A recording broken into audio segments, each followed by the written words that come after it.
Let's mic घूमो दुनिया। नमस्कार दोस्तों।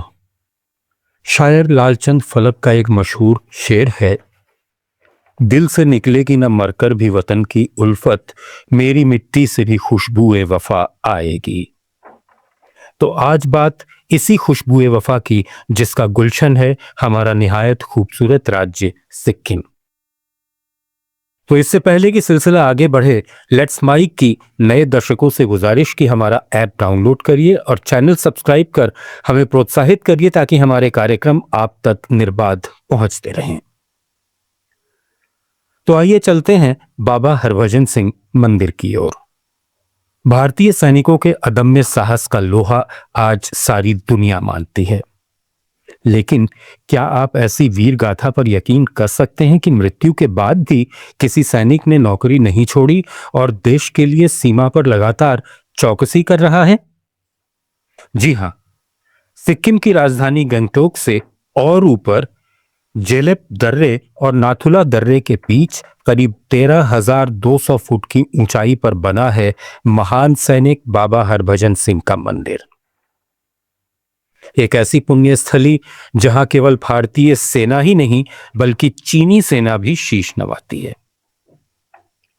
तो आखिर कौन थे ये सिपाही हरभजन सिंह, आइए जानते हैं। इनका जन्म 30 अगस्त 1946 को पंजाब के सदराना गांव में हुआ था, जो अब पाकिस्तान में है। इन्होंने 1966 में भारतीय सेना ज्वाइन की और 2 साल के अंदर 1968 में इन्हें 23वीं पंजाब रेजिमेंट के साथ पूर्वी सिक्किम में तैनात किया गया। 4 अक्टूबर 1968 को टुकुला से डोगनचई ला के बीच खच्चरों का काफिला ले जाते हुए इनका पैर फिसल गया और नीचे गहरी खाई में गिरने से इनकी मृत्यु हो गई। लेकिन खाई में पानी के तेज बहाव के कारण उनका मृत शरीर करीब 2 किलोमीटर बह गया। बहुत खोजबीन के बाद भी सेना के जवान हरभजन सिंह का शव नहीं ढूंढ पाए। कहा जाता है कि हरभजन सिंह ने अपने साथी सैनिक के सपने में आकर अपना मृत शरीर मिलने का जो स्थान बताया था, वहीं वो मिला भी। यहां तैनात जवान बताते हैं कि बाबा ने सपने में ही अपनी समाधि बनाने की बात भी कही थी। वही समाधि स्थल आज मंदिर का स्वरूप ले चुका है। ऐसी मान्यता है कि मृत्यु के बाद भी बाबा हरभजन सिंह अपनी ड्यूटी करते हैं और चीन की सभी गतिविधियों की जानकारी अपने साथियों को सपने में आकर देते हैं। श्रद्धा और विश्वास का संगम देखिए कि उन्हें अन्य स्टाफ की तरह सैलरी मिलती है और साल में 2 महीने की छुट्टियां भी। इसके साथ साथ अन्य सभी सुविधाएं आज भी उन्हें दी जाती हैं। 2 महीने की छुट्टी के दौरान न्यू जलपाईगुड़ी रेलवे स्टेशन से पंजाब के कपूरथला के कूका गांव तक ट्रेन में उनका टिकट बुक कराया जाता है और स्थानीय लोग उनका सामान लेकर उन्हें रेलवे स्टेशन छोड़ने जाते हैं। एक रिजर्व सीट उनके लिए खाली रखी जाती है। कुछ सैनिक भी सामान और उनकी स्मृतियों के साथ यात्रा करते हैं। उनके वेतन का 1/4 हिस्सा उनके परिवार को भेजा जाता है। इतना ही नहीं, नाथुला में जब भी भारत और चीन के बीच फ्लैग मीटिंग होती है तो बाबा हरभजन सिंह के लिए एक कुर्सी अलग से लगाई जाती है। बाबा हरभजन सिंह मंदिर में उनकी मूर्ति के साथ उनके शस्त्र, जूते और बाकी सामान भी रखे हुए हैं। सेना के जवान ही इस मंदिर में पूजा आरती करते हैं। उनके जूतों पर पॉलिश की जाती है और जवान ही उनके सामान की सार संभाल करते हैं। लोगों का तो यहां तक मानना है कि सुबह उनके जूते कीचड़ से सने होते हैं और बिस्तर सलवटों से भरा मिलता है। सैनिकों को विश्वास है कि बाबा हरभजन सिंह आज भी यहां मौजूद हैं और मुस्तैदी से देश की सीमा की रक्षा कर रहे हैं। इस हरभजन सिंह मंदिर की भव्यता देखते ही बनती है। प्रमुख रूप से यहां बाबा हरभजन सिंह की सोना मणि प्रतिमा स्थापित है। आम मंदिरों की तरह देश भर से आए श्रद्धालु यहां भी घंटा बजाते हुए मंदिर में प्रवेश करते हैं और शीश नवाते हैं। पास ही बाबा जी का लिविंग रूम है, जिसे फूल मालाओं से सजाया जाता है। लिविंग रूम के ठीक बाहर बाबा जी का मेरठ में लिया गया ग्रुप फोटो लगा हुआ है। इसके पास ही है बाबा हरभजन सिंह जी का ऑफिस और स्टोर रूम। बाबा जी की आरती मंदिर के अंदर दीवार पर फ्रेम में जड़ी हुई है और वहीं पास ही वाहे गुरु की अरदास भी लिखी है।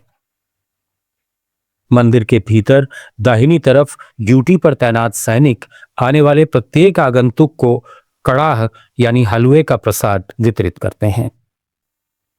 मंदिर परिसर में ही एक और पर्यटकों के लिए नियमित निःशुल्क लंगर की भी व्यवस्था है। 13,000 फुट से भी अधिक ऊंचाई पर भारतीय सैनिकों के हाथों लंगर में भोजन पाना किसी अमृत से कम नहीं लगता। भीड़ कितनी भी हो, अनुशासित पंगत में सबको पूरी प्रसादी मिलती है। जाहिर है यह अद्भुत रोमांच का अनुभव होता है। आस्था और देश प्रेम के इस तीर्थ पर पर्यटक फोटोग्राफी करना बिल्कुल नहीं भूलते। मंदिर परिसर में शिखर पर लहराता भारतीय तिरंगा सबका ध्यान अपनी ओर खींचता है। पास ही सिख धर्म का निशान साहब हर किसी के मन में आस्था जगाता है। देश प्रेम और आस्था का इससे बेहतरीन उदाहरण और क्या होगा। हर तरफ बादलों से आलिंगन करते गगनचुंबी पर्वतों से घिरा ये इलाका अद्भुत प्राकृतिक छटा बिखेरता है। इन पहाड़ों की तलहटी में बनी गहरी गहरी खाइयां देखकर आम लोगों की रूह कांप उठती है, लेकिन इस माहौल में हमारे सैन्य कर्मियों का उत्साही और जोशीला अंदाज दिलो दिमाग पर कब्जा कर लेता है और हर किसी का सिर गर्व से भर उठता है। यहाँ बोर्ड पर लिखी कुछ पंक्तियां हमारे देश के वीर जवानों के शौर्य और बलिदान की गाथा बयां करती हैं। सिंधु तट से हिम शिखर तक हम खड़े दीवार बनकर, आक्रमण जब जब हुआ है हम लड़े तलवार बनकर, रक्त के झरने बहाकर रेत को हमने भिगोया, बर्फ पर भी हम लड़े हैं दहकते अंगार बनकर। और अब देखिए हर भारतीय को गर्वोन्मत्त कर देने वाली एक और दमदमाती प्रतिमा जो मंदिर परिसर में ही दाहिनी तरफ स्थापित है। ये हैं आयरन मैन ऑफ लाथुला के नाम से मशहूर लेफ्टिनेंट जनरल सगत सिंह। 1971 में भारत पाकिस्तान युद्ध के दौरान जनरल ऑफिसर कमांडिंग जैसा क्रूशियल रोल अदा करने वाले पद्म भूषण परम विशिष्ट सेवा पदक से नवाजे गए लेफ्टिनेंट जनरल सगत सिंह की यह दमकती धात्विक प्रतिमा 14 जुलाई 2019 को उनके जन्म शताब्दी वर्ष के अवसर पर प्रतिष्ठापित की गई थी। राजस्थान की माटी के सपूत चूरू जिले में रतनगढ़ तहसील के कुसुमदेसर गांव में ठाकुर बृजपाल सिंह राठौड़ के घर 14 जुलाई 1919 को जन्मे लेफ्टिनेंट जनरल सगत सिंह ने 1940 में कमीशन मिलने के बाद देश सेवा में अपने को पूरी तरह समर्पित कर दिया और कई वीर गाथाओं के नायक बने। सैन्य सेवा से निवृत्त होने के बाद वे काफी समय तक स्थायी तौर पर जयपुर में भी रहे। 26 सितंबर 2001 को 82 साल की उम्र में उन्होंने इस नश्वर जगत को अलविदा कह दिया।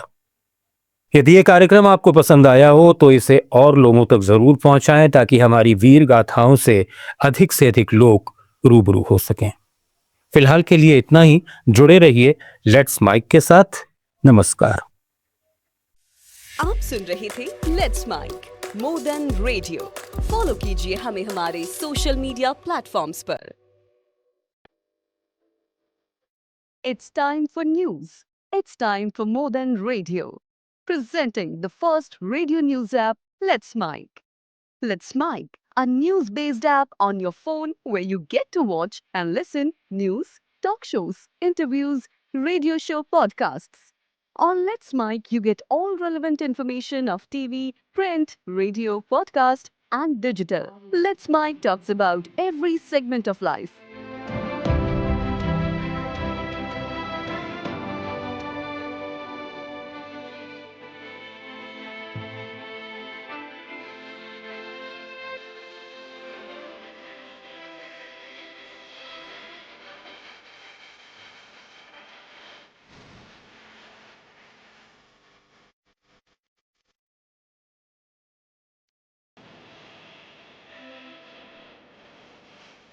Let's Mike is not just a revolutionary idea. Download the app now from Play Store.